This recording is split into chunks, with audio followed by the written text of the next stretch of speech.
শিক্ষকদেরকে স্বতন্ত্র স্কেল দিতে হবে, কারণ জাতি বিনির্মাণে, দেশ বিনির্মাণে, পরবর্তী প্রজন্ম বিনির্মাণে তারা তাদের জীবন যৌবন উজাড় করে। তাই তাদেরকে স্বতন্ত্র স্কেল দিতে হবে, যেন তারা আরও বেশি উদ্যমী হয়ে জাতি বিনির্মাণে তারা আত্মনিয়োগ করেন। চাকরিতে প্রবেশ থেকে সকল ধরনের বৈষম্য দূরীকরণ করতে হবে। নতুন শিক্ষকদেরকে অবহেলার দৃষ্টিতে দেখা হয়। পেশি শক্তিওয়ালা এলাকাভিত্তিক শিক্ষক বা প্রশাসনে যারা আছেন তারা আচরণ করেন, তা দূরীকরণ করতে হবে।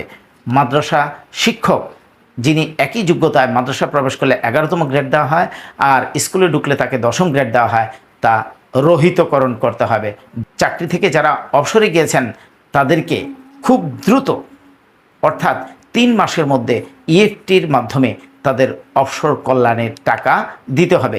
অবসর কল্যাণে যতগুলো কালো আইন আছে, 10 বছরের কম হলে তিনি কল্যাণ সুবিধা পাবেন না। তারপর